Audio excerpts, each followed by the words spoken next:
व्यवसायामध्ये भांडवल आत्मविश्वासाचं जर आपण ओतलं आणि जिद्दीचा पैसा लावला आणि सकारात्मकतेचं जर आपण कर्ज घेतलं तर मला वाटतं हे सर्व काही शक्य आहे. याच पार्श्वभूमीवरती आपले पुढचे वक्ते, पुढचे प्रमुख पाहुणे इथे उपस्थित आहेत. सशक्त व एक प्रेरणादायी विचार तुमचं अवघं जीवन बदलून टाकू शकतो. नेमकं असंच काहीतरी घडलं. वय अवघं 19 वर्षांचं, वडिलांचं छत्र हरवलेलं, घरची बिकट परिस्थिती, पण व्यक्तिमत्व विकासाचे प्रतीक स्वामी विवेकानंद यांच्या एका विचाराने एका साध्या गरीब कुटुंबातील मुलाचा एक सुप्रसिद्ध उद्योजक झाला. तो प्रेरणादायी विचार होता, take up one idea, make that idea your life, think of it, dream of it, live on that idea, this is the way to success. आणि तो उद्योजक म्हणजे आजच्या कार्यक्रमाचे प्रमुख पाहुणे माननीय हणमंतराव गायकवाड सर. भारत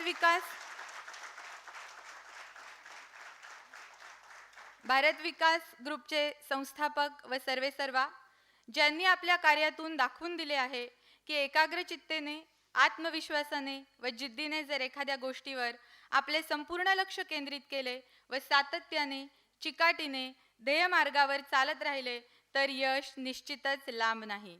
त्याचबरोबर कोणताही व्यवसाय लहान नाही, हीन नाही, हेही त्यांनी आपल्या कार्यातून दाखवून दिले आहे. म्हणूनच व्यवसाय हाऊसकीपिंगचा, पण आज त्याचा टर्नओव्हर आहे कोट्यावधी रुपयांचा. जिथे व्यवसायामध्ये आपल्या सर्वांना अनुभव असेल की 10 लोकही सांभाळणं अवघड आहे, तिथे 65,000 लोकांचा हा पोशिंदा आपल्या इथे उपस्थित आहे. आपल्या सर्वांचे प्रेरणास्थान उद्योजक माननीय हणमंतराव गायकवाड सर यांचा इथे सत्कार आपण करणार आहोत. मी आपले ट्रस्टी माननीय माधवराव भिडे सरांना विनंती करते व तसेच प्रज्ञा पाटील मॅमना विनंती करते की त्यांनी सरांचा सत्कार करायचा आहे.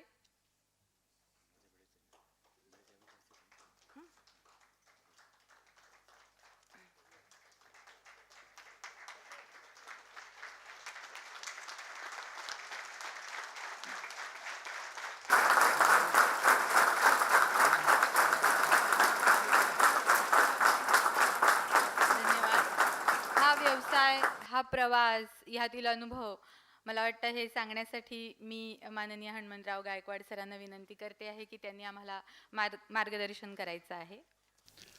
आदरणीय माधवराव भिडे साहेब, सन्माननीय व्यासपीठ आणि इथं जमलेले माझे सगळे व्यावसायिक बंधू भगिनी, मी इथं तुम्हाला काही असं मार्गदर्शन वगैरे करण्यात इतका मोठा नक्कीच नाही आहे. 43 वर्ष संपले, 44 चालू आहे. मी रोज शिकतोय, रोज नवीन गोष्टी शिकतोय आणि त्या शिकण्यातनं काही अनुभव आले, ते अनुभव मी तुम्हाला सांगेन. मी काही फार मोठं वाचनही केलेलं नाही आहे, फार पुस्तकही वाचत नाही. आत्तापर्यंत जे काही यश मिळालं ते यशाला खऱ्या अर्थानं माझी BVG टीम कारणीभूत आहे. आमचे बाळासाहेब इथं आहेत, उमेश माने आहेत, सगळी माझी टीम जी कालच दहीहंडी झाली, ते मला सगळ्यात वरती तोलून धरतात आणि प्रत्येक थरावरती ते अतिशय उत्तम तऱ्हेने एक कुटुंब म्हणून काम करतात. ह्या टीमला माझं श्रेय जातं 100%. दुसरे श्रेय मी माझ्या कुटुंबियांना देतो की मी महिन्यातले 20 दिवस, 25 दिवस, कधीकधी 30 दिवस एका ध्येयाप्रती वेडावून फिरत असतो. तर ते कधी तक्रार करत नाहीत कुठल्याही गोष्टीची. माझी पत्नी वैशाली, मुली आदिती, आर्या तक्रार करत नाहीत. त्यांनाही क्रेडिट जातं, आईला खूप मोठं क्रेडिट जातं. आणि माझे मित्रपरिवार, माझे सहकारी आणि बाकी सगळेच जे मला वेळोवेळी मदत करतात. आज माझे इथं मित्र आलेत, योगेश वाघ जे आलेत, शांघायवरून आलेत, जयदीप जे आलेत, असे वेगवेगळे मित्र माणसं वेगवेगळ्या ठिकाणी एक दिशा देत असतात, एक वळण देत असतात. अशा सगळ्यांच्या प्रती कृतज्ञता व्यक्त करतो मी. आणि त्यांच्यामुळेच हे जे काही मिळालं आहे, शिखर बिखर काही म्हणत नाही मी, कारण वाटचाल चालूच असते आणि ती चालू ठेवतो आहे. माझा जन्म सातारा जिल्ह्यातल्या कोरेगावचा.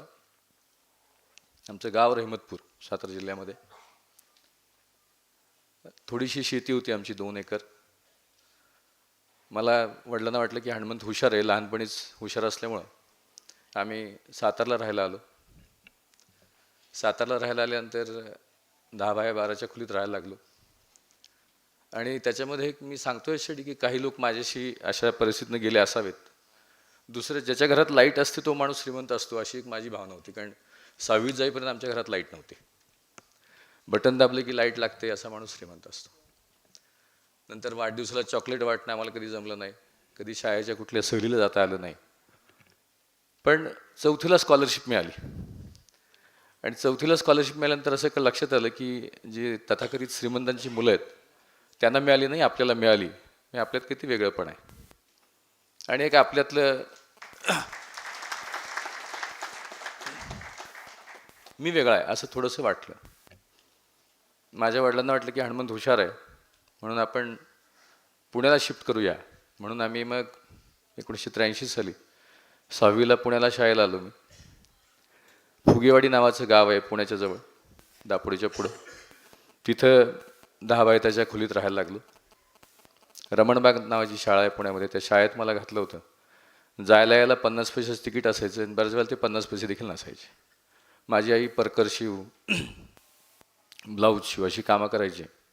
आणि बऱ्याच वेळेला मी ऐकलं की हनुमंतला शाळेत जायला पैसे नाही आहेत, 1 रुपया द्या वगैरे. त्या एक थोडीशी चीड निर्माण व्हायची. त्यानंतर काही कारणानं वडील आजारी पडायला लागले.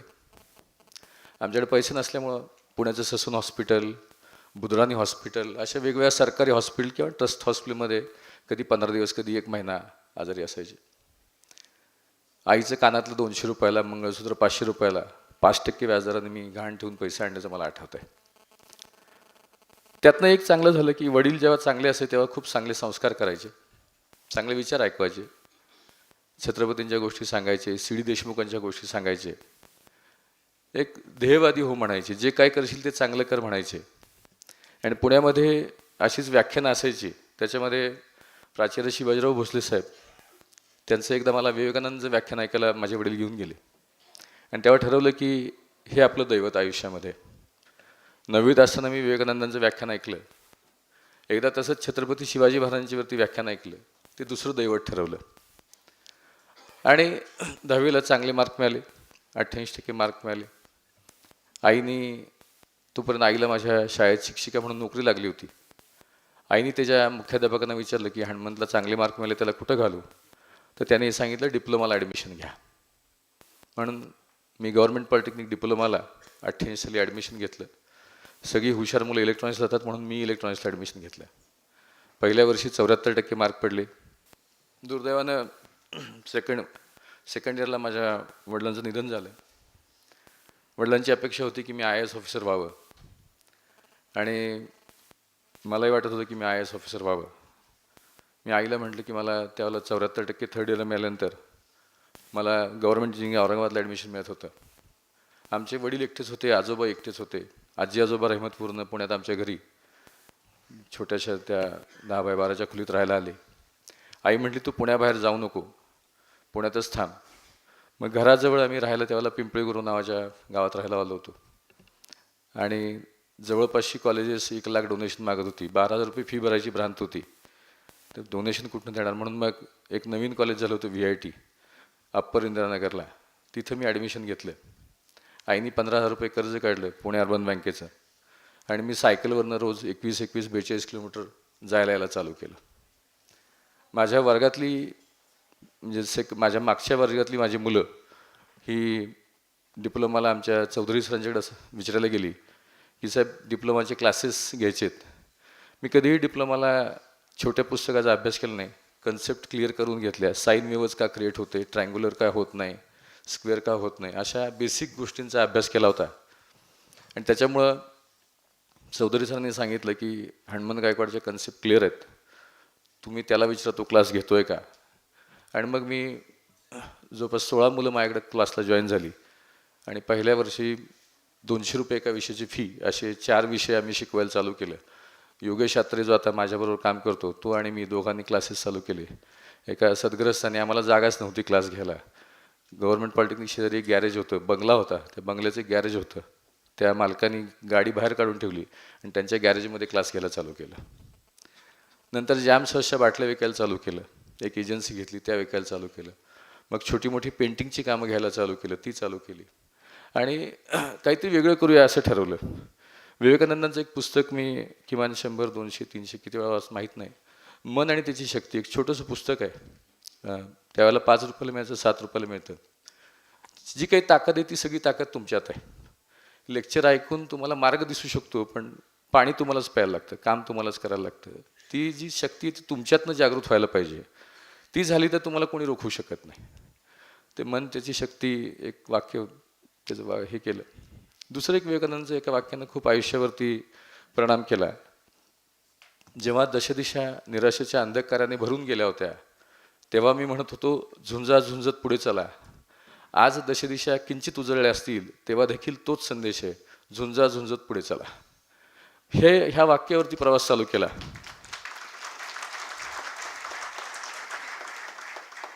आणि आज देखील ती झुंज चालू आहे. रोज नवीन संघर्ष आहेत, नवीन झुंजी आहेत. कालच्यापेक्षा आज वेगळं काहीतरी आहे, पण रोज संघर्ष, रोज हे चालू आहे. एखादी संस्था काढायचं ठरवलं. कॉलेजमध्ये असताना थर्ड इयर म्हणजे सेकंड इयर इंजिनिअरिंगला गेल्यानंतर 91 साली म्हटलं आपण एखादी संस्था काढू, काहीतरी वेगळं काम करू. मग संस्थेचं नाव ठरवायचं, तर काय ठरवावं? कुणीतरी सांगितलं सातारा विकास म्हण, कुणीतरी वेगळं सांगितलं.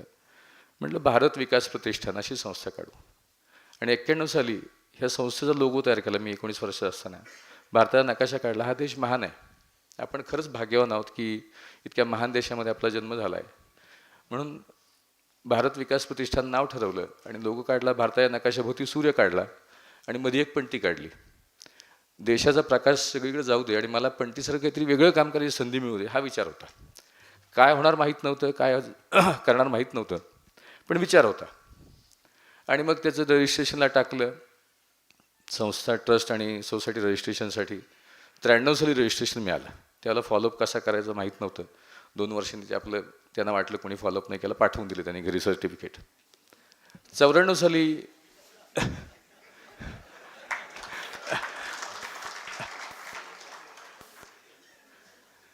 94 साली इंजिनियर पूर्ण झालं. त्याच्यामध्ये खूप संघर्ष आला. म्हणजे लास्ट इयरला असताना 2 वर्ष क्लासेस घेऊन त्याच शंका, तीच उत्तरं, तीच मुलं, कंटाळलो 2 वर्षात. शिक्षक लोकांचा खरंच मला मनापासून आदर वाटतो की वर्षानुवर्ष काम कसं करतात, एक पिढी घडवायचं काम करतात. मी 2 वर्षात कंटाळलो. म्हणून मग मी फायनल असताना बालेवाडी स्टेडियमला एक कन्स्ट्रक्शनचं काम चालू होतं, स्टेडियम उभारणीचं. त्यावेळेला नॅशनल गेम्स होणार होत्या बालेवाडीला. आमच्या वडिलांचे आम्हाला 40,000 रुपये मिळाले होते आणि त्या 40,000तनं आमच्या आईने 2,000 फुटाचा प्लॉट घेतला होता आणि त्यात मग एक पुढची खोली, मागची खोली. मी आर्किटेक्टचं काम काय असं असतं मला त्यावर प्रश्न पडायचा, आर्किटेक्ट करतो काय? घर असं म्हणजे असतं किती? एक घरात राहणार, एक खोलीत राहणार माणसाला पुढची मागची खोली झाली की घर झालं. ते असं ते घर बांधून झालं होतं. आणि त्याच्यामध्ये थोडंसं ऑब्झर्वेशन केलं होतं की बांधकाम करणारा गवंडी एका दिवसात किती ब्रास काम करतो, पेंटिंग करणारा असेल तर किती पेंटिंग करतो, लस्टर पेंट असेल तर लस्टर पेंट कशाला म्हणायचं, प्लास्टिक पेंट कशाला म्हणायचं, त्याची प्रोसेस कशी असते, त्याला किती वेळ लागतो, किती खर्च येतो.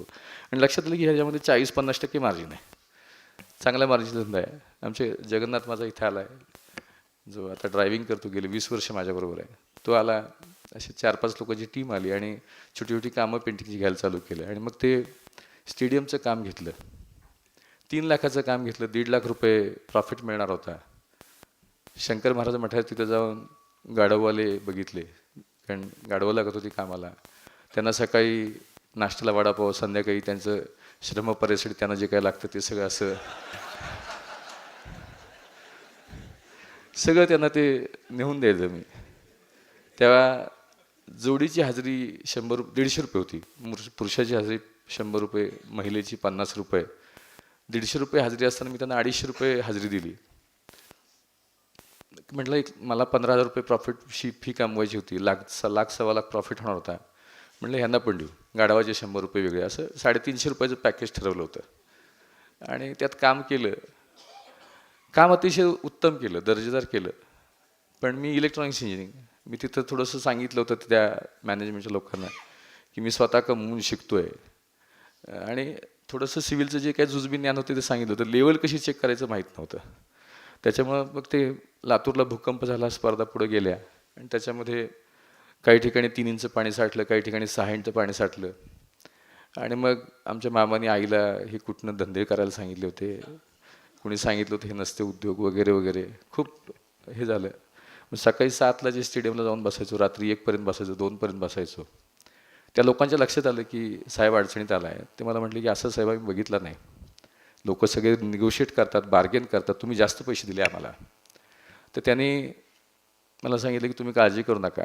माझ्याकडे पैसेच नव्हते.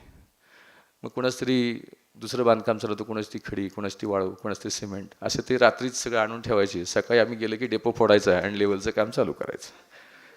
असं ते काम अतिशय व्यवस्थितपणे कंप्लीट झालं. लाखभर रुपये प्रॉफिटही झाला. पण फायनल इयरची फर्स्ट सेमिस्टरची परीक्षा मी पूर्ण ॲब्सेंट राहिलो, परीक्षेलाच गेलो नाही.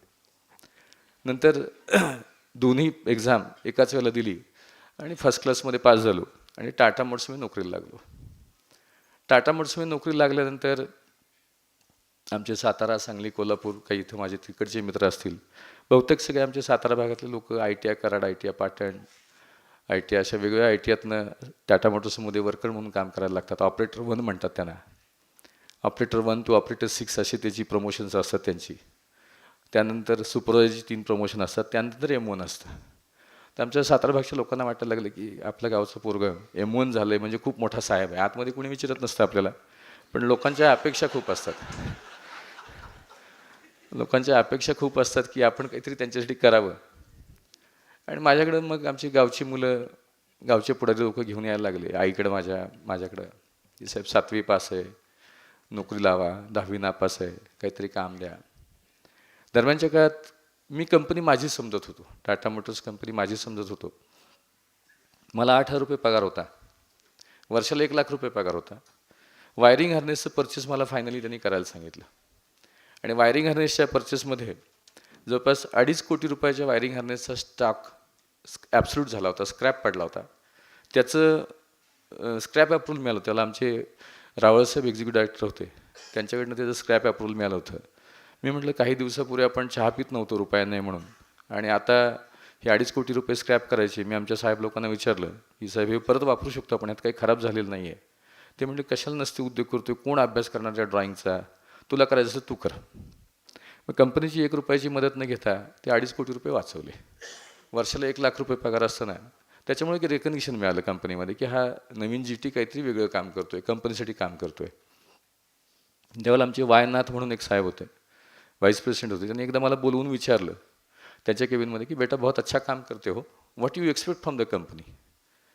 मी साहेबांना म्हटलं की साहेब आय डोंट एक्सपेक्ट एनिथिंग, पण माझ्या गावच्या काही मुलांना तुम्ही काम द्या, म्हणजे त्यांच्यासाठी किती काम करा.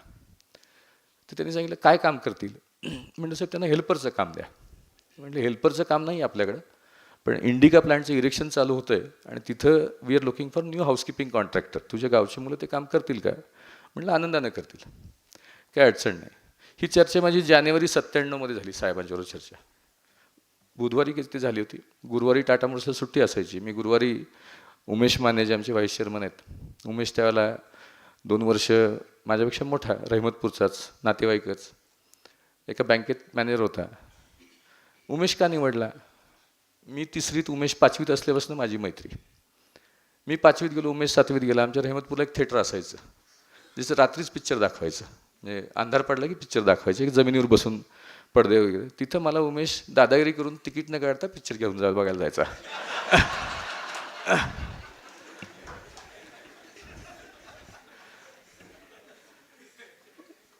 तर म्हटलं की असं काम हे त्यात लोक मॅनेज वगैरे करायचं आपल्याला काही जमायचं नाही, आपल्याला कोणतरी असा चांगला माणूस पाहिजे.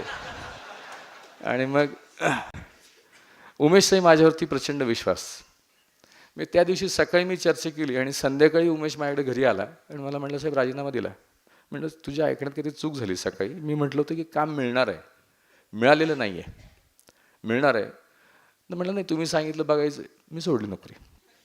तर कुठलाही व्यवसाय यशस्वी व्हायला असे कमिटेड सहकारी लागतात, जे तुमच्यावरती पूर्ण विश्वास टाकतात.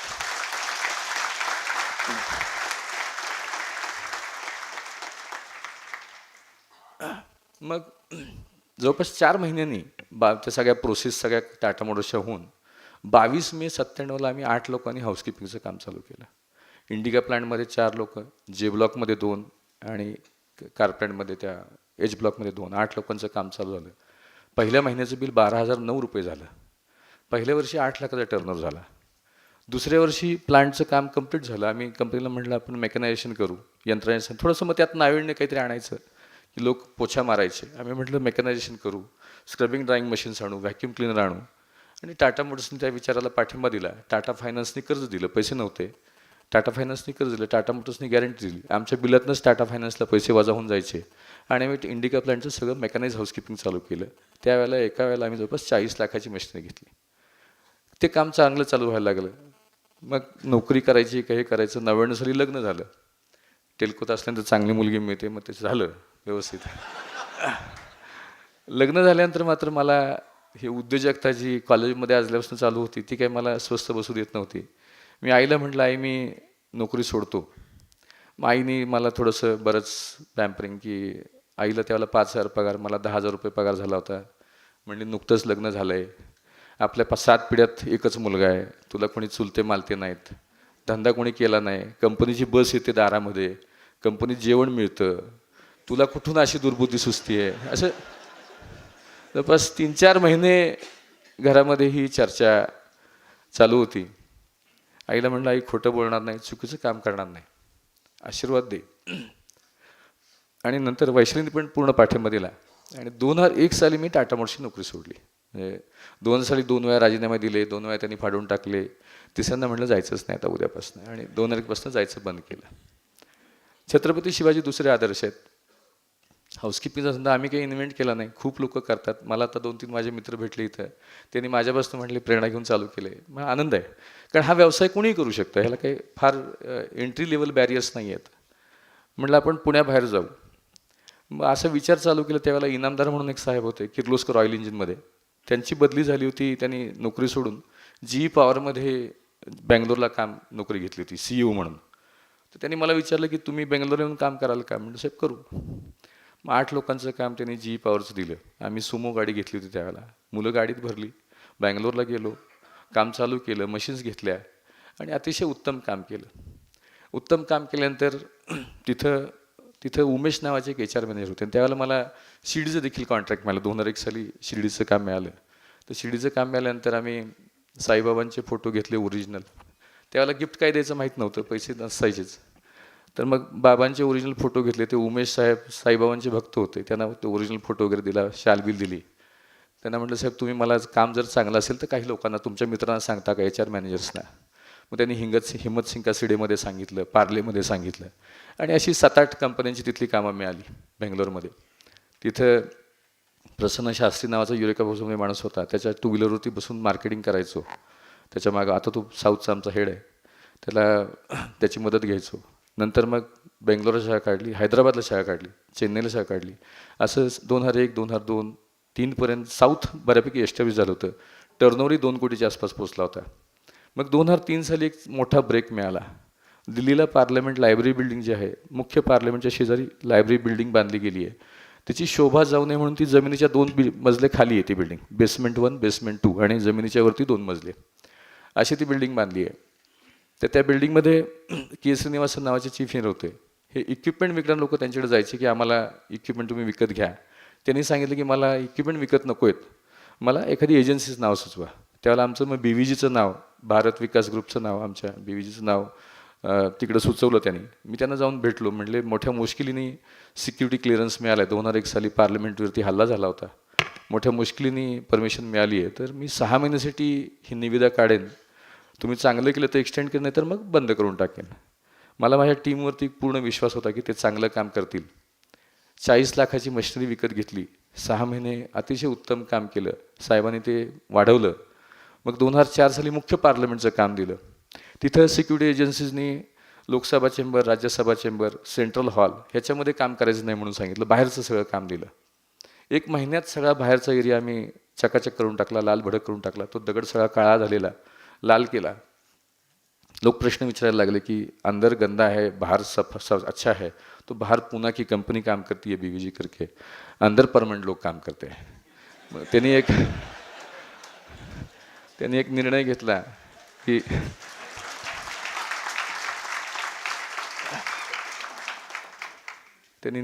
की सब अंदर बाहेर काम बीवीजी को दे दो. आणि त्यानंतर 1 महिन्याच्या आत आमचं सगळं पूर्ण पार्लमेंटचं काम आम्हाला मिळालं. त्यानंतर सत्ता बदल झाला होता, नवीन प्राईम मिनिस्टर साहेब आले होते. त्यांच्या घरी ते सकाळी मॉर्निंग वॉक घ्यायचे. तर SPG वाल्यांनी त्यांना विनंती केली पार्लमेंटला की आमच्या घरी 2 दिवसासाठी बीवीजीची टीम पाठवा. आणि मग आम्ही तिथं खूप चकाचक काम केलं 2 दिवसामध्ये. मग त्यांनी सांगितलं ह्याच कंपनीला तुम्ही काम देणार असाल तर आम्ही पंतप्रधानांच्या घरचं देखील काम आम्ही देऊ. आणि तसं पंतप्रधानांच्या घरचं काम मिळालं. तिथं 65 लोक काम करायला लागली. मग प्राईम मिनिस्टर साहेबांचं ऑफिसचं काम मिळालं, मग राष्ट्रपती भवन मिळालं, मग सुप्रीम कोर्ट मिळालं, नंतर finance ministry, external affairs ministry. मित्रांनो, आज सांगायला खरंच अभिमान वाटतो की दिल्लीतील सगळी महत्त्वाची ठिकाणं, राष्ट्रपती भवन असेल, उपराष्ट्रपतींचं घर, पंतप्रधानाचं घर, पंतप्रधानाचं office, parliament, supreme court, ministries, AIIMS, Safdarjung, Delhi high court, सगळ्या महत्त्वाच्या बिल्डिंग, 9,000 लोक फक्त दिल्लीमध्ये काम करतात.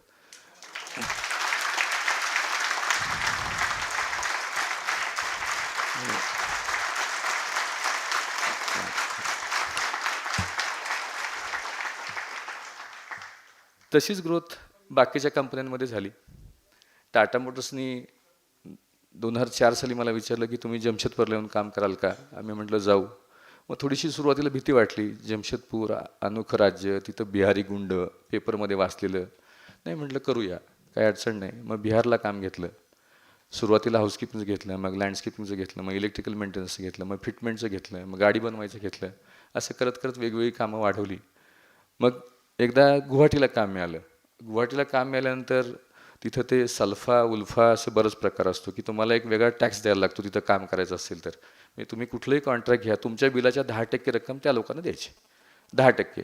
मला म्हणलं हे काय आपल्याला जमणार नाही. पार्लमेंटचं आपण काम करतोय, प्राईम मिनिस्टर घरचं काम करतोय, त्याचा कशाला का उपयोग. मग तिथं जाऊन काही लोकांना भेटलो. म्हणलं हे तुमचे लोक आम्हाला 10% वर्गणी मागतात दर महिन्याला. त्यांनी 2-3 फोन केले आणि ती कोणी मागायचं बंद झालं आणि तिथंही काम चांगलं चालू राहिलं. अशीच मग वोक्सवॅगनमध्ये काम मिळालं, फिएटमध्ये काम मिळालं, हिंदुस्तान युनिलिव्हरमध्ये काम मिळालं. आज मित्रांनो सांगायला अभिमान वाटतो की भारतामध्ये 700 लोकेशनवरती आपण काम करतो. आणि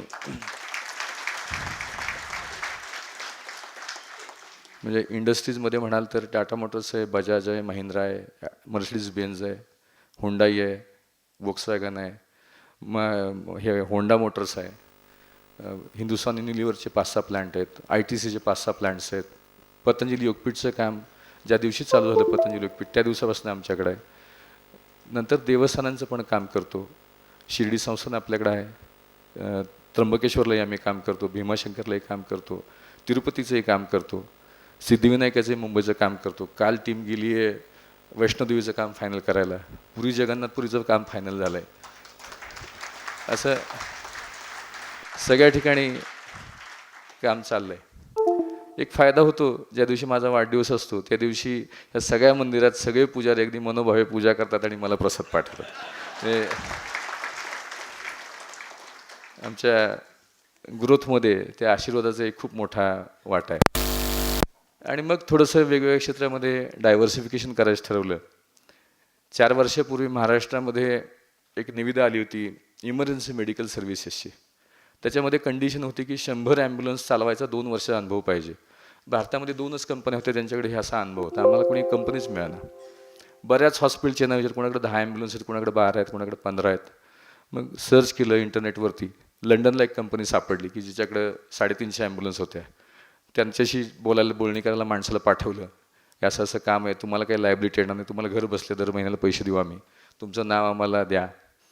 आणि त्यांनी मान्य केलं आणि ते टेंडर भरलं, ते जिंकलं. त्यात खूप झाले. म्हणजे त्याच्या विरुद्ध मी आमच्या विरुद्ध GVK मुंबई एअरपोर्टचे मालक, जिगीतसा, खूप मोठ्या 2 राष्ट्रीय नेत्यांच्या मुलाची कंपनी, अशा लोकांच्या बरोबर मी ते अफजल खान आणि ती शिवाजी महाराज अशी ती लढाई पण ती झाली आणि सर्व स्तरावर जिंकलो. मी त्यांनी आम्हाला हायकोर्टमध्ये खेचलं, तिथं जिंकलो, सुप्रीम कोर्टात खेचलं, जिंकलो. काम चालू व्हायच्या आधी वेगवेगळ्या इन्क्वायऱ्या लावल्या, त्या सगळ्या जिंकल्या आणि ते काम चालू केलं.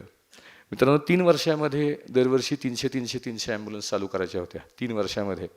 मी डेटा बघितला महाराष्ट्रामध्ये किती रोड अपघातात मृत्युमुखी पडतात आणि बाकी सगळे किती पडतात. तर मी त्यावेळच्या सत्कारला विनंती केली, म्हटलं साहेब तुम्ही जर वेळेत पैसे देणार असाल, लवकर देणार असाल तर आम्ही हे लवकर करू. त्यांनी विचारलं किती दिवसात, म्हटलं साहेब 1 वर्षात कंप्लीट करतो. ते म्हटले 3 वर्षाचा प्रोग्राम आहे, कारण गडचिरोलीला पण ॲम्ब्युलन्स घ्यायची, तिथे डॉक्टर मिळवायचा, तिथे ड्रायव्हर मिळवायचा, साताऱ्यात पण आहे, मुंबईत पण आहे, नाशिकला पण घ्यायचं. मला माझ्या टीमवरती विश्वास होता. हे सगळं टीममुळं होतं, मी काही करत नाही, टीम सगळं करते. तर आमच्या टीमशी चर्चा केली, म्हटलं आपण लवकर करू, लोक मृत्युमुखी पडतायत, अडचणीत आहेत. तर त्यांनी सांगितलं करूया, किती दिवसात करायचं, म्हटलं लवकरात लवकर करू, तारीख ठरवायला नको. आणि मित्रांनो सांगायला अभिमान वाटतो की सगळं काम 3 वर्षाचं आम्ही 5 महिन्यात कंप्लीट केलं.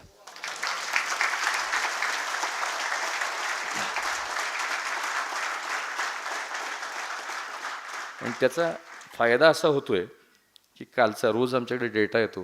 हे टेंडरमध्ये पार्ट नव्हता हा, आम्ही त्याची ऑनलाईन वेबसाईट ठेवली. मी इथं जर तुम्हाला सुद्धा मी आता रिअल टाईममधले कुठली ॲम्ब्युलन्स कुठला पेशंट घेऊन कुठे चालली रिअल टाईममध्ये बघू शकतो. भारतात जगाच्या कोणाका प्रयत्न हे वेगवेगळ्या सिस्टम्स आहेत इम्प्लिमेंट केल्यात. त्यात काही ती नाविन्यपूर्णता आणली जी लागीत सरकारने सांगितली होती, पण आम्ही केली. जे आम्ही करतो ते उत्तमातनं सर्वोत्तम करायचा प्रयत्न करतो. आणि त्यातनं कालचा डेटा असा आहे, काल एका दिवसामध्ये 177 ॲक्सिडेंट झाले, आत्तापर्यंत 1,30,000 ॲक्सिडेंट झाले. काल एका दिवसात 5 लोकांचं हृदय बंद पडलं होतं, म्हणजे जे आमच्याकडे उपचारासाठी आले आणि हृदय बंद पडलेलं हृदय चालू केलं, असे 6,287 लोक झाले. म्हणजे त्यांच्या अदरवाईज ते देवाघरी गेले असते. मेडिकल इमर्जन्सीत 708 झाल्या. डिलिव्हरी इन ॲम्ब्युलन्स काल एका दिवसामध्ये 10 बाळं ॲम्ब्युलन्समध्ये जन्माला आली. आतापर्यंत 10,030 बाळं ॲम्ब्युलन्समध्ये जन्माला आली आहेत.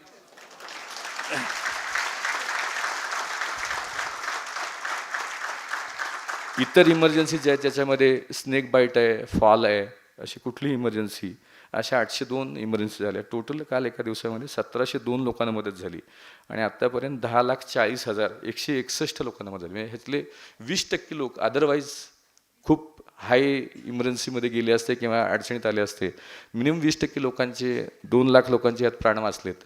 आणि हे सगळं काम महाराष्ट्र सरकार, भारत सरकार आणि BVG पब्लिक प्रायव्हेट पार्टनरशिपमध्ये आम्ही राबवतोय. माझी आपण सगळ्यांना विनंती राहील की 108 नंबर आपण लक्षात ठेवा. ही सेवा कुठेही ॲक्सिडेंट झाला, नॉर्मली काय होतं की तुम्ही कुठे ॲक्सिडेंट बघितला की तुम्ही लोक हाताची घडी घालून बघत बसतात. रेल्वेतनं मुंबईतनं पडला माणूस बघत बसतात. मुंबईमध्ये प्रत्येक रेल्वे स्टेशनला आपण एक ॲम्ब्युलन्स ठेवली आता. आणि याचं खूप अडचणीचं असतं. तुम्ही फक्त 108 नंबरला फोन करा आणि त्यांना सांगा की अशा अशा ठिकाणी ॲक्सिडेंट झाला आहे, आमची ॲम्ब्युलन्स जाईल. ॲम्ब्युलन्समध्ये डॉक्टर आहे. महाराष्ट्र एकमेव राज्याच्यामध्ये डॉक्टर आहे ॲम्ब्युलन्समध्ये. 80 प्रकारची औषधं आहेत. हृदय बंद पडलं तर चालू करायची यंत्रणा आहे, डिफिब्रिलेटर आहे, व्हेंटिलेटर आहे, ICU ऑन व्हील्स आहे आणि फ्री ऑफ कॉस्ट आहे. फ्री ऑफ कॉस्ट आहे सगळ्यांना. 1 रुपया ह्याच्यामध्ये चार्ज केला जात नाही. आणि ह्याचा प्रचार प्रसार व्हायला, कारण तुम्ही हॉस्पिटलमध्ये एखादा माणूस ॲडमिट असेल, त्याचं 2 दिवस आयुष्य वाढवा, 2 कोटी देतो, शक्य होत नाही, शक्य होत नाही. तर हे तुम्ही आशीर्वाद घेऊ शकता आणि आशीर्वाद मी रोज घेतोय. तुम्ही त्याच्यामध्ये सहभागी व्हावं. मी सॅटर्डे क्लबला सगळ्यांना विनंती करेन की तुमच्या ग्रुपवरती, व्हॉट्सअप ग्रुपवरती 108चा मेसेज फिरवू द्या, की लोकांना माहिती असू द्या. फक्त तुम्हाला नंबर माहीत असेल तरी तुम्हाला एक पुण्य मिळेल, चांगलं काम केल्याचं समाधान मिळेल. त्यानंतर मग मागच्या वर्षी एक नवीन कन्सेप्ट आली. मुख्यमंत्री मध्य प्रदेशला भेटलो होतो आणि त्यांच्याकडे चर्चा करताना तिथं पोलिसचा खूप प्रॉब्लेम्स आहेत, म्हणजे पोलिसांच्या रिलेटेड इमर्जन्सीज खूप होतात. तर त्याच्यामध्ये आम्ही तिथं मग डायल 100चा प्रयोग चालू केला की आज कुठेही काही पोलीस रिलेटेड इमर्जन्सी झाली, चेन स्नॅचिंग झालं, मारामारी झाली, तर तुम्हाला कंप्लेंट नोंदवायला पोलीस स्टेशनला जायला लागतं. आणि तिथं पोलीस स्टेशनला जाईपर्यंत ते चोर 100-200 किलोमीटर लांब गेलेले असतात. तर तिथं आम्ही टाटा मोटर्सच्या 1,000 गाड्या विकत घेतल्या, टाटाच्या ऋणात राहायचं म्हणून सायरस मिस्त्रीनं भेटून. आणि असं एकदम जबरदस्त डिस्काउंट घेतला की जी गाडी मार्केटला 100 रुपयाला मिळते ती गाडी 60 रुपयात घेतली. आणि त्यांना सांगितलं की ही गाडी गावागावात फिरणारी तुमची ॲडव्हर्टाइजमेंट होईल आणि मूव्हिंग स्टॉक विकला जाईल. आणि त्यांनी तो दिला. आणि तिथं आम्ही 1,000 गाड्या टाटा मोटर्सच्या विकत घेतल्यात. गाडीमध्ये MDT नावाचं डिव्हाइस आहे. त्या डिव्हाइसवरती कुठेही काही झालं तर तुम्ही जाऊन व्हिडिओ शूटिंग करते ती गाडी, ऑडिओ व्हिज्युअल कंप्लेंट घेते आणि तुमचा FIR नोंदला जातो. म्हणजे तुम्हाला आणि 10 मिनिटामध्ये जागेवरती येते. त्याच्यामुळे तिथं गुन्ह्याचं प्रमाण खूप ड्रास्टिकली कमी होतं आहे. तसंच काम आता आम्हाला मागच्या महिन्यामध्ये उत्तर प्रदेशचं मिळालं. तिथे 3,000 गाड्यांचं काम मिळालं. आता पुढच्या 2 महिन्यामध्ये आम्ही BVGमध्ये सण 12-13 हजार लोकांना ॲड करू. म्हणजे बाय ऑक्टोबर एंड आम्ही सण 80,000 लोकांच्या आसपास जाऊ.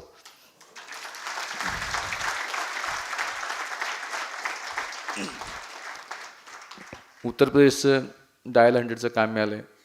मागच्या महिन्यामध्ये दिल्लीतलं इमर्जन्सी मेडिकलचं काम मिळालं आणि आम्ही दिल्लीमध्ये 270 गाड्या चालू केल्या. मागच्या आठवड्यामध्ये आंध्र प्रदेशचं 500 ॲम्ब्युलन्सचं काम मिळालं आहे. आता आंध्र प्रदेशमध्ये पण पुढच्या 2 महिन्यामध्ये काम चालू होईल. असं वेगवेगळ्या क्षेत्रामध्ये डायव्हर्सिफिकेशन करतोय. सर्व्हिसेस सेक्टरमध्ये सर्व्हिसेस सोडून मग बाकीच्या वेगवेगळ्या क्षेत्रामध्ये संधी हुडकायला चालू केलं. काय करता येईल, मी मंदीची वाटच बघितली नाही, संध्या हुडकत गेलो की काय करता येईल, वेगळं काय करता येईल. आणि त्याच्यामध्ये मग आम्ही कचऱ्यामध्ये प्लॅस्टिक गोळा करायचो. मग प्लॅस्टिकपासून काय करता येईल म्हणून प्लॅस्टिकपासून इंधन निर्मितीचा एक प्रकल्प हातात घेतला आहे. आत्तापर्यंत 20 कोटी रुपये खर्च केले. 2005 सालापासून त्याच्यावरती मेहनत घेतोय आणि आता 100% यशस्वी. कुठल्याही प्रकारच्या वेस्ट प्लास्टिकपासून फ्युएल तयार करता येतं आणि इको फ्रेंडली मॅनरनी करता येतं. त्यातनं कुठलंही वेस्ट जात नाही. सेल्फ सफिशियंट प्लांट आहे तो. त्याच्यामध्ये बाहेरची एनर्जीच लागत नाही. सुरुवातीला एक 60-70 लिटर डिझेल टाकलं की नंतर तो प्लांट स्वतःचा जो गॅस तयार करतो त्याच्यावरती हीट करतो. फक्त मोटर चालवायला एक 2-3 किलोवॉटची एनर्जी लागते. अदरवाईज 100% सेल्फ सफिशियंट प्लांट तयार केला आहे आणि त्याच्या आता 2 प्लांटच्या नेदरलँडला ऑर्डर मिळाल्यात आणि ती कंपनी आता वाढेल. म्हणजे 2005 सालापासून काही काही यश लगेच मिळतं, काही काही थांबायला लागतं, पण कंप्लीट होईपर्यंत त्याचा पाठपुरावा सोडत नाही. म्हणजे सुरुवातीला 1 लिटरचं भांड्यात ते प्लास्टिक वितळवायचो, तर त्यावेळेला ते पटकन वितळायचं आणि त्यातनं फ्युएल तयार व्हायचं, गॅस तयार व्हायचा. ज्यावेळेला तुम्ही मोठं केलं भांड्याचा साईज 1 मीटर डायमीटर केला, त्यावेळेला ते जळायला लागलं प्लॅस्टिककडेचं, कारण प्लॅस्टिक बॅड कंडर ऑफ हीट आहे. ते जळायला लागलं, मग ते चकोप व्हायला लागलं, मग तुटायला लागलं, बरेच भानगडी झाल्या. पण त्यातनं सगळ्यातनं मार काढून इंडिजिनियसली डेव्हलप्ड 100% घरामध्ये तयार केलेली टेक्नॉलॉजी डेव्हलप केली आणि ती यशस्वी आहे.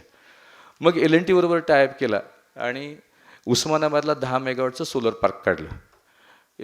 कारण पुढचं फील्ड सोलरचं आहे, पुढचं जग सोलरचं आहे. आता हे कोल बेस्ड प्लांट हळूहळू बंद होऊन जातील सगळे, कारण सोलर पॉवरचा रेट आता तुम्हाला 2.5 रुपयाच्या आसपास पडायला लागला आहे. 2.5-3 रुपयाला सोलर पॉवर तयार होते पर युनिट.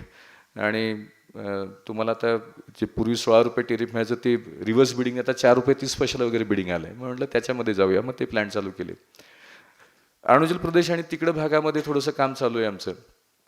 तर तिथं चालू असताना एक तिकडं प्रश्न लक्षात आला की तिकडं पाणी भरपूर आहे, ब्रह्मपुत्रा नदी आहे, पाणी भरपूर आहे, पण एकच पीक घेतात ते लोक, कारण शेतीला पाणी घालायला लाईट नाही आहे. मग सोलर पंपवरती काम चालू केलं. जळगावचे आमचे मित्र आहेत महाजन म्हणून, त्यांनी खूप चांगला पंप डेव्हलप केला.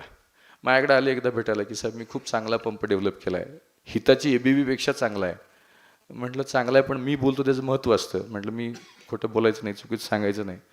म्हटलं साहेब मला टेस्टिंग करायला माझ्याकडे पैसे नाही आहेत. मग 40 लाख रुपयाचा टेस्टिंग सेटअप तयार केला आणि 10 महिने रोज सकाळपासून संध्याकाळपर्यंत ट्रायल्स घेतल्या. शक्ती पंप घेतला, किर्लोस्करचा पंप घेतला, हिताच्या ह्याचा पंप घेतला, अजून KSBचा पंप घेतला आणि पॅनल्स आणि कंट्रोलर असं कॉम्बिनेशन बघितलं. तर आमचा पंप 70% ते 80% जास्त पाणी तो इक्वल कंडिशन्समध्ये हिताची ABB-पेक्षा चांगला देतो. आता म्हणलेला जगभरात मार्केट आहे आणि ते चालू केलं. त्याचं आता एक चालू केलं आहे. LED लाईटच्या मॅन्युफॅक्चरिंगमध्ये पदार्पण केलं मागच्या वर्षी. 2 वर्षापासून त्याच्यामध्ये काम करतोय.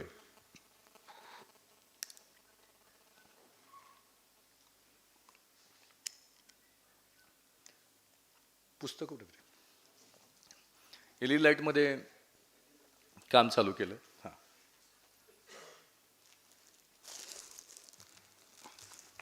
त्याच्यामध्ये पण थोडंसं नाविन्य आणलं, कारण त्याच्यामध्ये गावोगाव आता मॅन्युफॅक्चर्स झालेत. तर त्याच्यामध्ये इफिकसी नावाचा एक प्रकार असतो की तुमच्या लुमन लक्स आउटपुटला किती वॉट म्हणजे किती वॉट इनपुट दिल्यानंतर किती वॉट आउटपुट मिळतं, त्याला लुमन लक्स इफिकसी नावाचा प्रकार म्हणतात. फिलिप्स, विप्रो ह्या सगळ्या मोठ्या कंपन्या 100 इफिकसीच्या आसपास आहेत. आम्ही 130 अचीव केली. म्हणजे त्याचा अर्थ काय की 100 वॉटचा दिवा LED तुम्ही रिप्लेस केला तर तो 30 वॉटने रिप्लेस होतो. आम्ही तोच 30 वॉटचा दिवा 22 वॉटने किंवा 21 वॉटने रिप्लेस करतो. म्हणजे सेव्हिंगमध्ये फर्दर सेव्हिंग. कॉस्ट थोडी जास्त आहे, पण क्वालिटी जर असेल तर काम मिळतं.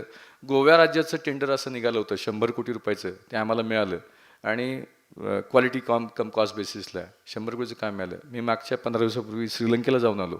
7 लाख दिव्याची 350 कोटीची ऑर्डर मिळते आहे. म्हणजे वेगळं आहे. तोशिबा नावाची जपानची कंपनी आहे, खूप मोठी कंपनी आहे. त्यांचा LED लाईटचा ब्रँड आहे ग्रीन स्टार म्हणून. तर त्यांचे चीफ टेक्नॉलॉजी ऑफिसर 3 महिन्यापूर्वी दिल्लीवरनं पुण्यात मला भेटायला आले होते. त्यांची अशी अपेक्षा होती की आमच्या ह्या सगळ्या उद्योगात जिथं काम करतो तिथं त्यांची लाईट आम्ही विकावेत, LED लाईट. जेव्हा पूर्ण चर्चा केल्यानंतर त्यांना विचारलं की साहेब तुमची एफिकसी किती आहे, तर ते म्हणले 100 आहे. आम्ही त्यांना इंटरनॅशनल 3-3 लॅबमधनं घेतलेली सर्टिफिकेट दाखवली की आमची 130 आम्ही अचीव केली आहे. मग त्यांनी सांगितलं की तुम्ही आम्हाला लॅम्प बनवून द्या, आम्ही तुमचे विकतो.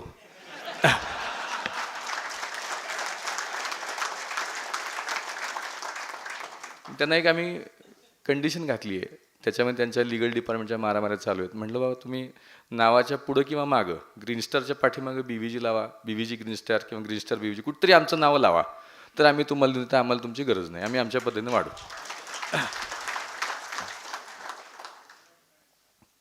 त्यानंतर अजून एक डायव्हर्सिफिकेशन केलं.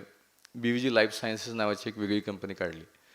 त्याच्यामध्ये नॅशनल इनोव्हेशन फाउंडेशन आहे. इनोव्हेशनवरती लक्ष दिलं पाहिजे. म्हणजे आपल्याला खरंच पुढे जायचं असेल तर रोज नाविन्यपूर्ण कल्पनांचा शोध घेतला पाहिजे. आपल्याकडे नसतील तर ज्याच्याकडे आहे त्याला जाऊन भेटलं पाहिजे. नॅशनल इनोव्हेशन फाउंडेशन ही भारतातली सगळ्यात मोठी आयडिया बँक आहे. म्हणजे IIM अहमदाबादचे प्रोफेसर अनिल गुप्ता हे त्या संस्थेचे व्हाईस चेअरमन आहेत आणि आदरणीय रघुनाथ माशिलकर साहेब त्याचे अध्यक्ष आहेत.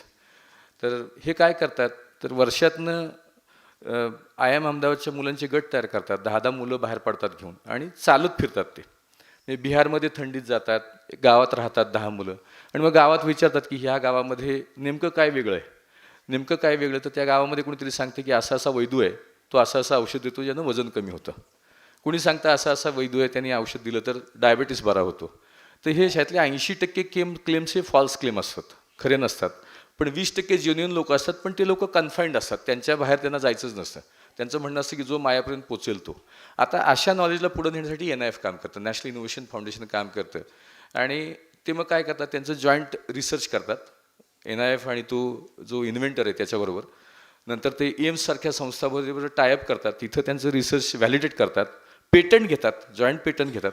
असे पेटंट घेतलेले 740 प्रोडक्ट त्यांच्याकडे आहेत, ज्याला कमर्शियलायझेशन करायचं आहे. त्यातले 40 प्रोडक्ट हेल्थ अँड वेलनेस सेगमेंटमधले आहेत.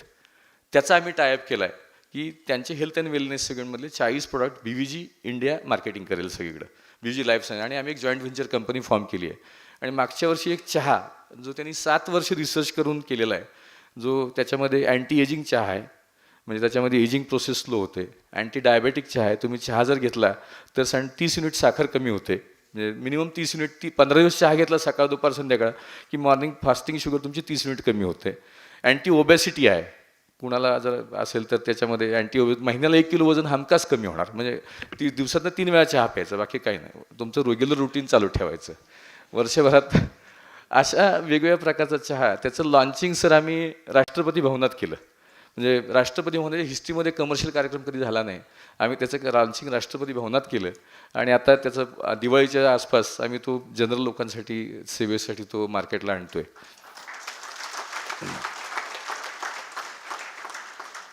शेतीचे खूप प्रश्न आहेत. आपण आता पाण्यावरती बोलतोय, जलस्रोतावरती बोलतोय. मी परवा मला एक AB माझाचा अवॉर्ड मिळाला मुख्यमंत्र्यांच्या हस्ते. तिथं मी त्यांना म्हटलं की पाणी आहे किंवा पाणी नाही आहे म्हणून शेतकरी आत्महत्या करत नाही आहे. बेसिकली त्याची प्रोडक्टिव्हिटी कमी आहे, त्याचं उत्पन्न कमी आहे. त्याला हे प्रोडक्टिव्हिटी म्हणजे मी माझं उदाहरण सांगतो की रहमतपूरला आमची शेती आहे. त्या शेतीमध्ये मी 2 वर्षापूर्वी टमाटो केले होते.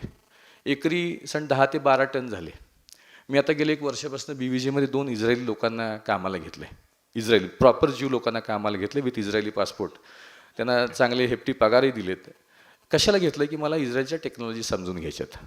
इस्रायलमध्ये टमाट्याचं ॲव्हरेज प्रोडक्शन 100 टन करतात, ॲव्हरेज 150 टन हायेस्ट आहे. मी 10 टन आहे, ते 100 टन आहेत. असा फरक का?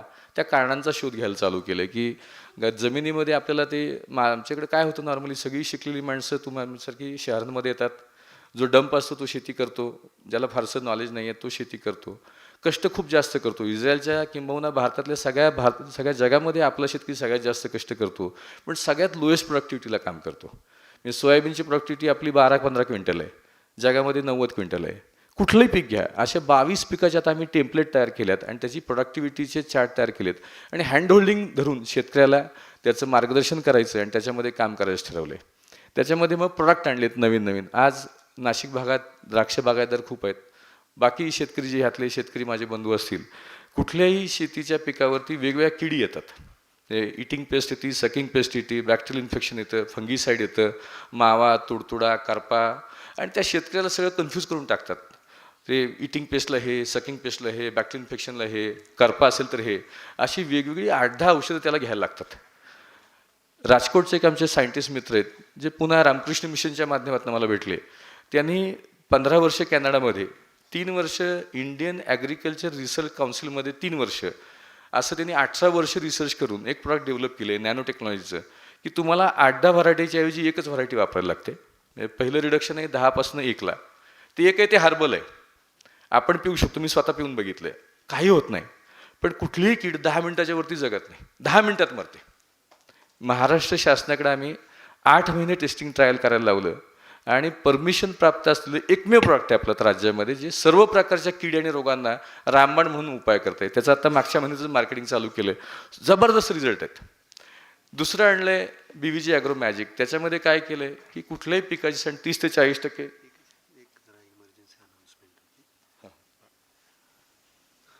बाळासाहेब सूर्यवंशी म्हणून कोणी असतील तर त्यांचे नातेवाईक सिरियस आहेत, बाहेर तुमच्यासाठी निरोप आहे, तर तुम्ही जाण्याची कृपा करा. थँक्यू. Sorry sir.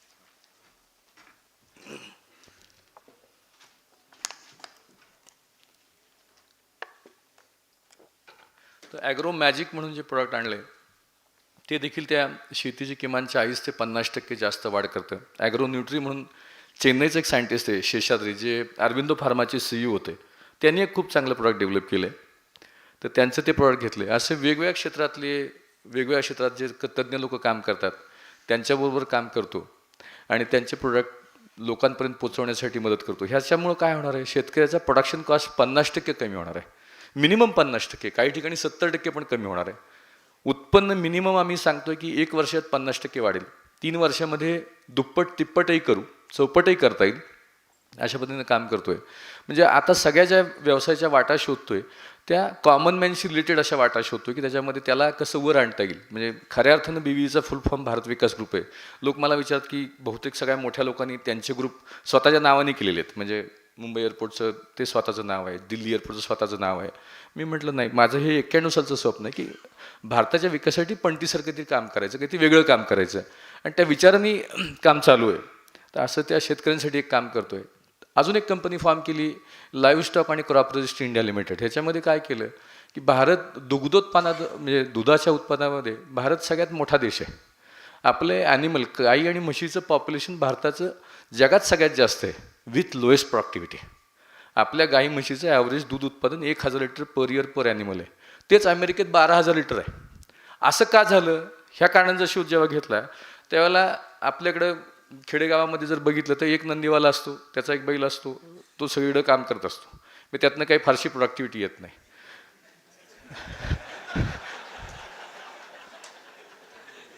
नंतर जे चांगल्या गाई म्हशी आहेत, ज्यांच्या 25 लिटर दूध देतात, 30 लिटर दूध देतात, त्यांना जो मेल होतो त्या मेलचं सिमेंट घेऊन पुरा प्रोजिनी डेव्हलप आपण करत नाही. तर आम्ही आत्ता त्याच्यामध्ये काम चालू केलं आहे. जवळपास 8 कोटी रुपये खर्च करून देशातली पहिली सुसज्ज DNA टेस्टिंग लॅब पुण्यात टाकली आहे, ज्याच्यामध्ये कुठल्याही ॲनिमलचा DNA टेस्ट करता येतो आणि शेतकऱ्याच्या प्रगतीला हातभार लावता येतो. आत्ता परवा बारामतीच्या एका शेतकऱ्याबरोबर आम्ही काम केलं. त्यांच्याकडे 320 गायी आहेत एकूण. त्यांचं रोजचं दुधाचं उत्पादन 5300 लिटर 5200 लिटर व्हायचं. आम्ही त्यांना DNA टेस्टिंग करून रिपोर्ट दिला की जी 23 लिटर गाय दूध देते तिची कॅपॅसिटी 30 लिटरची आहे. आता तुम्ही 23 देते, यू आर हॅपी, तिची कॅपॅसिटी 30 लिटर तुम्हाला माहीतच नाही, त्यामुळे तुम्ही तिथं फीड करत नाही. तसं अशा त्या 320 गायींमध्ये जवळपास 30 गायी अशा सापडल्या ज्यांची कॅपॅसिटी 27 लिटर 30 लिटर होती. त्यांना म्हटलं तुम्ही वेगळं बांधा, त्याचं फिडिंग वेगळं करा. काही लिटर गायींची कॅपॅसिटी 10 लिटरचीच होती, त्यांना म्हटलं वेगळं बांधा, त्यांना 10 लिटर पाणूस खायला द्या. काही गायींच्या DNA मध्ये प्रॉब्लेम सापडला की त्यांची प्रेग्नन्सीची जी हे आहे त्याच्यामध्ये एक अल्टरनेट इयर असं ते येतं, म्हणजे मधी 6 ते 8 महिने खाटा पिरियड मिळेल. त्यांना म्हटलं तुम्ही विकून टाका. असं त्यांना सगळं प्रॉपर मार्गदर्शन केलं. त्यांचा खर्च तोच राहिला आणि त्याचं दुधाचं उत्पादन रोजचं 700 लिटरनी वाढलं, फिडिंग कॉस्ट न वाढवता. नाही, त्यांनी जी इन्व्हेस्टमेंट केली ती इन्व्हेस्टमेंट 1 महिन्यात वसूल झाली. तर बेसिकली आपण मागं पडतोय नॉलेज इम्पार्ट करण्यामध्ये. तर माझा प्रयत्न आहे की आता BVG फाउंडेशन एक मी तयार केलं आहे भारत विकास प्रतिष्ठानचं. त्याच्यामध्ये मी शेतकऱ्यांचा फॉर्म भरून घेतोय की तुम्ही सोयाबीन करता, कुठलं पीक करता, सोयाबीन करता का, तर सोयाबीन करत असेल तर तुमचं उत्पन्न किती मिळतं, 12 क्विंटल येतं का. मग सांगलीजवळ एक शेतकरी आहे त्याचं 22 क्विंटल येतं, तुम्हाला माहिती आहे का. इंदोरजवळचा एक शेतकरी आहे, म्हणजे महाराष्ट्रातला हायेस्ट कोण आहे, देशातला हायेस्ट इंदोरजवळचा एक शेतकरी, तो 27 किंवा 30 क्विंटल करतो. आणि जगातला एक कोणीतरी शेतकरी इस्रायलचा 90 क्विंटल करतो, हे तुम्हाला माहिती आहे का. असं पिकावाईज तयार केलं आहे. आणि मग त्याला त्याच्यामध्ये गाईड करायचं, त्याला कुठली पहिलं माती परीक्षण कसं करायचं, त्याला आणि हँडहोल्डिंग करायचं. म्हणजे माझं स्वप्न आहे की कोट्यावधी लोकांच्यापर्यंत पोचायचं, हँडहोल्डिंग करायचं आणि त्यांना त्यांच्या प्रगतीला कारणीभूत व्हायचं, त्यांना फायनान्शियली अपलिफ्ट करायचं. म्हणजे देश महासत्ता होणार कसा होणार, जेव्हा तुमची आमची सगळ्यांची प्रगती होईल, त्याचबरोबर आपल्या बॉटम ऑफ द पिरॅमिडची प्रगती होईल, त्याच्यावरती आपण काम करू. तर त्याच्या दृष्टीने काम करतोय. असं वेगवेगळ्या क्षेत्रामध्ये संधी हुडकतोय, काम करतोय, जमेल तेवढं. मी काय म्हणतो की विवेकानंदांचं एक स्वप्न होतं की मला 100 माझ्या विचाराचे युवक मिळाले तर मी देशाचा विकास करीन. मी त्यातलं एक समजतो स्वतःला की I am one of them, की आपण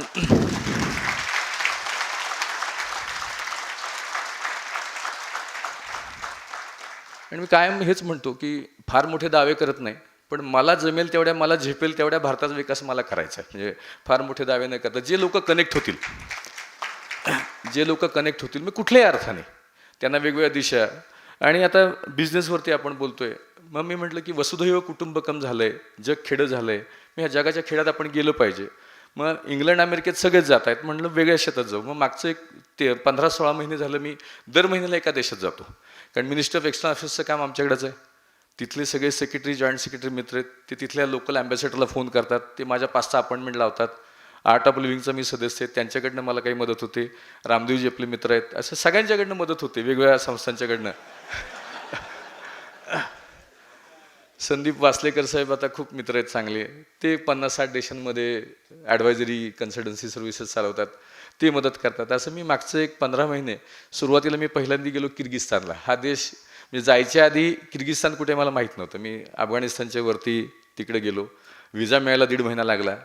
तिथं जाऊन बघितलं, कुठल्याही देशात गेलं की 5 दिवस राहतो, तिथं काय करता येईल ते बघतो. की माझ्याकडे जगाला देण्यासाठी आता 4-5 गोष्टी आहेत. मी सोलर पंप जगाला देऊ शकतो, माझे LED लाईट जगाला देऊ शकतो, नंतर हे ॲग्रिकल्चरचे प्रॉडक्ट देऊ शकतो. मग तिथं जाऊन सर्व्हिसेस देऊ शकतो, इमर्जन्सी मेडिकलच्या सर्व्हिसेस देऊ शकतो, तिथं जाऊन ह्या सर्व्हिसेस देऊ शकतो, काम करू शकतो. त्यांच्याकडनं मायनिंग आणता येईल, बाकीचं काय आणता येईल त्याचा अभ्यास करतो. नंतर पापुआ न्यू गिनीला गेलो, ऑस्ट्रेलियाच्या शेजारचा देश आहे. नंतर झिम्बाब्वेला गेलो, झांबियाला गेलो, सुदानला गेलो, मोझांबिकला गेलो, इंडोनेशियाला गेलो, चायनाला आत्ता मागच्या महिन्यात योगेजींच्या बरोबर जाऊन आलो की चायनात काय करता येईल, तिथं शिकण्यासारखं खूप आहे. अशा वेगवेगळ्या देशात जाऊन तिथं काय शिकता येईल, जे आणता येईल, जेणेकरून इथल्या विकासाला कारणीभूत होईल, आपल्या प्रगतीला कारणीभूत होईल. जगभरामध्ये संधी खूप आहेत, जग उघड्या डोळ्यांनी बघितलं पाहिजे. संधी प्रचंड आहेत. म्हणजे मी झांबियामध्ये गेलो, तिथं एक कॉपर माईन बघितली. कॉपर माईन कशी असती, काय असती, एका ग्रीक माणसाची माईन बघितली. 20 कोटी रुपये खर्च करून त्यानं एक माईन लीजवरती घेतली आणि छोटंसं त्यांनी कॉपर तयार करायचं युनिट टाकलं आहे. त्याच्यामध्ये कन्व्हेन्शनल पद्धतीने तो काम करतो. म्हणजे रुळाच्या कडेला जे जसे दगडाचे ढीग असतात, तशा दगडाच्या ढिगावरती ॲसिड स्प्रे करून लिचेट तयार होतं, त्याच्यातनं इलेक्ट्रो प्रोसेसनी ते तुम्ही कॉपर तयार करतात. रोजचं 6 टन तयार करतो. टनामागं आत्ता लोएस्ट आहेत, मेटलचे रेट सध्या सगळ्या लोएस्ट आहेत, $6,000 पर टन वगैरे आहे.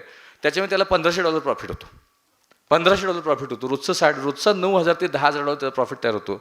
मी रोजचा 6 लाख ते 7 लाख प्रॉफिट होतो. इन्व्हेस्टमेंट 20 कोटीची आहे.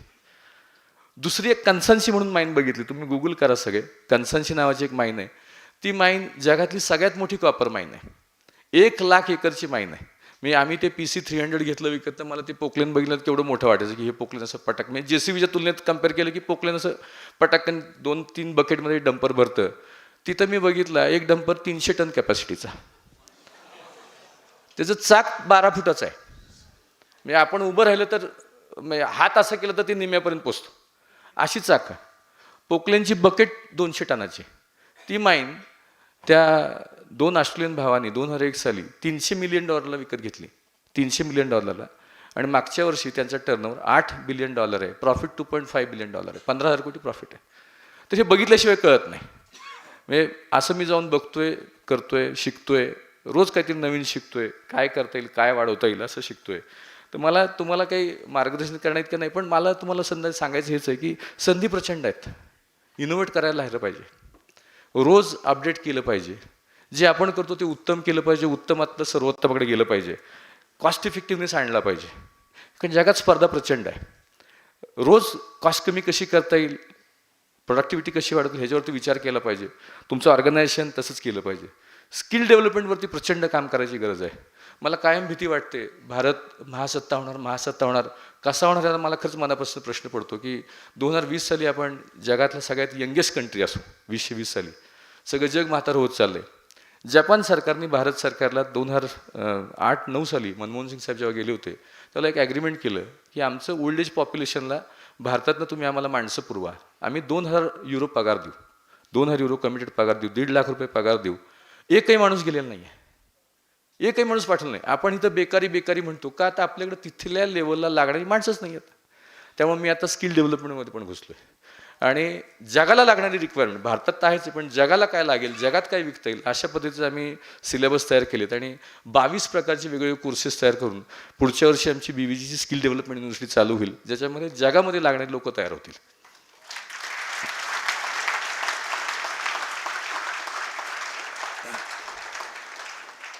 हे बोलण्यासारखं खूप आहे.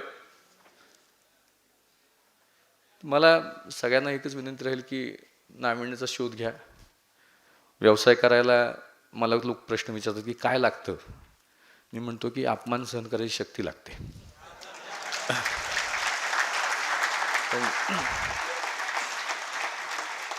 पण माझ्या कार्डवरती कोणी लिहिलं नव्हतं की अमक्याचा मुलगा तमक्याचा पुतण्या, असं काही नव्हतं. जाईल तिथं लोक अपमान करायचे, आजही करतात. जोपर्यंत ओळखणार नाही तोपर्यंत त्याने मला डोक्यावर का घ्यावं. मी कायम एक उदाहरण देतो. हे हिऱ्याची अंगठी आता घालायला सांगितली, घातली. आमचे गुरुजी लोक आहेत तिथं, सांगतात काहीतरी हे घाला ते घाला, घालतो मी. काचेचा ग्लास आणि हिरा फुटला आणि हिरा पॉलिश नसेल तो कचरा एकच दिसेल. हिऱ्याला हिऱ्याचं महत्त्व येतं, पण ते त्यासाठी मरायला लागतं. कुठलंही काम तुमची तपस्या रात्रंदिवस झोकून देऊन करायला लागते. टाईम मॅनेजमेंट खूप महत्त्वाचं असतं. मी दिल्लीला गेलो तर एका दिवसामध्ये 12 मिटिंगशिवाय खाली एक मिटिंग करत नाही, एका तासाला एक मिटिंग. मग प्रत्येक लोकांना भेटून तो काहीतरी नवीन आयडिया सांगतो. काल UID एका माणसाला भेटलो, त्यांनी मला एक नवीन कल्पना दिली, त्यातनं 500 कोटी धंदा पुढच्या 2 वर्षात उभा राहील. असं भेटलं पाहिजे, लोकांना भेटलं पाहिजे. सगळ्याचा मास्टर मी नाहीच आहे, मला काहीच येत नाही, पण येणाऱ्या लोकांच्याकडे जातो. मी माशिलकर साहेबांच्याकडे हक्काने एक महिन्यातनं 2 तास जाऊन बसतो. तिथं साहेब ग्लोबल रिसर्च अलायन्सचे सदस्य आहेत, अध्यक्ष आहेत. म्हणजे खूप मराठी नाही भारतीय माणसाला अभिमान वाटण्याची घटना आहे ती की जगभरामध्ये जे सायंटिस्ट काम करतात, 60,000 सायंटिस्ट काम करतात, त्याचं ग्लोबल रिसर्च अलायन्स आहे आणि त्याचे साहेब अध्यक्ष आहेत. आणि तिथं मी साहेबांना विचारतो, साहेब नवीन काय टेक्नॉलॉजी आहेत, नवीन काय शिकता येईल. आज साक्षर निरक्षर हा खूप मोठा, पूर्वी असायचं की साक्षरते काय निरक्षर आहे. आज 2G connected, 3G connected, 3G 4G connected आणि नॉट कनेक्टेड हा वर्ग एक निर्माण व्हायला लागला आहे. ग्रामीण भागामध्ये हे नाही आहे. सगळ्या कंपन्या, रिलायन्स जिओनी 90,000 कोटी खर्च केले, रिलायन्स जिओनी 90,000 कोटी रुपये खर्च केले आणि बिझनेस प्लॅन बनवला. त्याच्यामध्ये 70%च भारत कव्हर होतोय. 30% भारत असाच राहणार का, जो अनकनेक्टेड राहणार कायम. कारण तिथं 5 घरांची वस्ती आहे, 200 लोकांचं खेड आहे. त्याच्यामध्ये फ्रॉनाफर नावाची जर्मनीची संस्था आहे, त्यांनी खूप ब्रेकथ्रू इनोव्हेशन केलं आहे. Last mile connectivity. कारण प्रत्येक ग्रामीण भागाच्या खेडेगावामध्ये तुम्ही हे टाकलं आहे, फायबर ऑप्टिकची केबल टाकली आहे. आणि ते फायबर ऑप्टिकची केबल टाकून कनेक्ट कशी होणार. तुम्हाला तिथं पुढे इन्स्टिट्यूट टावर उभा करायला लागेल. टावर उभं करणं इकॉनॉमिक व्हायबल होत नाही. 200 लोकांचं 500 लोकांचं गाव असेल तर तिथं ब्रेकथ्रू इनोव्हेशन आलं आहे. आणि मित्रांनो, हे डिस्ट्रप्टिव्ह इनोव्हेशनवरती पण आपण लक्ष दिलं पाहिजे. आपण काळाच्या बरोबर राहिलं पाहिजे, त्याचा अभ्यास केला पाहिजे. म्हणजे 10-20 वर्षापूर्वी STD बूथचा धंदा होता, कुणी बंद केला नाही, झाला. कोणाला त्यांना बंद करायला लागलं नाही. मोबाईलची, विमानाची तिकीटं काढून द्यायच्या एजन्सीज होत्या, कुणाला धंदा बंद करायला लागला नाही, झाला. फोटो, कोडॅक फिल्म आणि फुजी फिल्म खूप मोठा धंदा होता. 110 वर्ष या कंपनीने जगावरती राज्य केलं. काळाच्या ओघात कशा बंद झाल्या कळलं नाही. आपण काळाच्या पुढे विचार केला पाहिजे. आपण ज्या व्यवसायात आहोत त्याच्यापासून बाहेर पडून काहीतरी वेगळा विचार करून, आपल्याला असं कोणीतरी, ती वाघ हरणाची जी रेस असते त्या रेसमध्ये आपल्याला कोणी खाणार तर नाही ना. तर त्यामुळे काळाच्या पुढं विचार केला पाहिजे, काम केली पाहिजेत. आणि तसं थोडंसं मी काम करायचा प्रयत्न करतो, वेगळं काहीतरी विचार करतो, मार्गदर्शन घेतो. इथं देखील मी तुमच्या सगळ्यांचे आशीर्वाद घ्यायला चालू आहे की काहीतरी नवीन करूयात, एकत्र येऊन काहीतरी करूयात. संस्थेच्या माध्यमातून मला वाटतं की मी कोल्हापूरला मला त्या बिझनेस असोसिएशननी बोलवलं होतं, त्या गोकुळ शिरगाव आणि त्या सगळ्या लोकांनी. तर तिथे मी त्यांना म्हटलं की एक तर तुम्ही सगळेजण एकत्र येत असाल तर मी येतो, वेगवेगळे तुम्ही आमंत्रण देऊ नका. आणि मग त्यांना आधी मी चर्चा केली की तुम्हाला काय प्रश्न वाटतात. मंदी आहे, लाईटचे दर खूप जास्त आहेत. मग मी त्यांना माझ्या भाषणामध्ये त्यांना बोललो की म्हटलं तुमचे मिळून एकूण 50,000 लोक तुम्ही म्हणताय की वेगवेगळ्या इंडस्ट्रीमध्ये 50,000 लोक काम करतात. तुम्ही वेगवेगळी कंपनी वेगळा इन्शुरन्स काढतील तुमच्या एम्प्लॉईचा. म्हणले हो. गाड्याचा इन्शुरन्स पण वेगळा काढता? हो. म्हटलं साहेब मी एकत्र 5,000 लोकांचा इन्शुरन्स घेतो त्यावेळेला मला जवळपास 60 ते 70% डिस्काउंट घेतो मी. तुम्ही एकत्र येऊन का नाही करत ते? तसं एकत्र येऊन सॅटर्डे क्लबच्या माध्यमातून तुम्ही एवढे सगळे उद्योजक आहात, कोणी 10 लोकांना काम देते, कोणी 200ला देते, कोणी 500ला देते, सगळ्यांनी एकत्र इन्शुरन्स पॉलिसी काढली.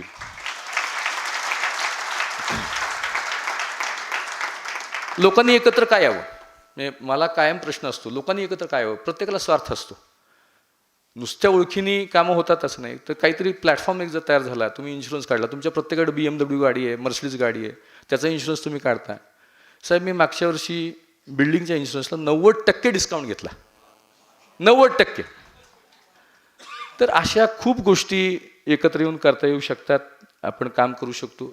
एकी हेच बळ ह्या म्हणी ज्या असतात त्या जिल्हा परिषद शाळांमध्ये लिहिलेल्या असतात, त्या खऱ्या अर्थानं अंमलात आणायला पाहिजे. त्या जीवनामध्ये अंमलात आणण्यासाठी मला वाटते आपण प्रयत्न केले पाहिजेत. ही एकी आहे हे खरंच मला मनापासून कौतुक वाटते तुम्हा सर्वांचं की तुम्ही लांब लांबनं आलाय, सकाळी आलाय, तिकीट काढून आलाय. म्हणजे ह्यांनी पहिल्यांदा ह्यांना विचारलं आयोजकांना की म्हटलं तुम्ही तिकीट लावलंय? ते म्हणले हो, खर्च निघतो, खर्च काढायला मी तिकीट लावलंय. म्हणलं चांगलं आहे. तर काहीतरी वेगळा विचार करा. माझी विनंती आहे की वेगवेगळा विचार करून काहीतरी काम करूयात. खूप काही करता येण्यासारखं आहे आणि तुमच्या सगळ्यांचे आशीर्वाद मिळावेत हीच माझी मनापासून इच्छा आहे. तर तुम्ही आम्ही एकत्र येऊन खूप काही करता येण्यासारखं आहे. आपण कसं काम करू शकतो, काय करू शकतो ह्याच्यावरती बरंच काही करता येण्यासारखं आहे. तर जग संधी आहे, जग संधी आहे, भारताला संधी आहे. संधी हुडकल्या पाहिजेत. संधी तुमच्याकडे चालत येणार नाहीत. जांभळाच्या झाडाखाली तुम्ही बसतात, जांभूळ तोंडात पडेल येणार नाही. रात्रंदिवस पळायला लागेल, टीम चांगली लागेल.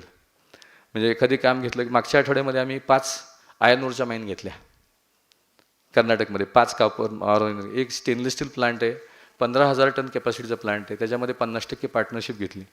घानामध्ये एक 90 टन सोन्याचे रिझर्व असलेली माईन आहे, 90 टन पुरवण रिझर्व, 27,000 कोटीची पुरवण रिझर्व असलेली माईन आहे, ती घेतली.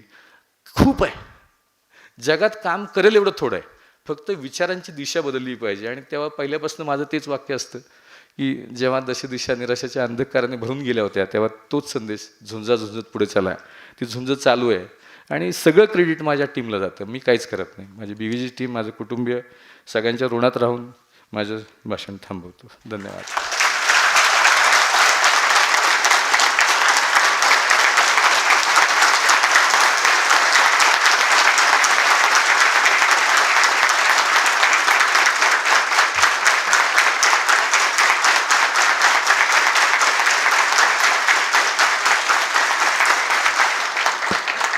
मॅडमनी चिठ्ठी दिली होती लवकर संपवायचं, आणि अजून बोलण्यासारख्या खूप गोष्टी आहेत, परत काहीतरी बोलू. 10वीच्या पुस्तकामध्ये गेल्या 3 वर्षापासून माझ्यावरती धडा आहे, 10वीच्या इंग्लिशच्या पुस्तकामध्ये.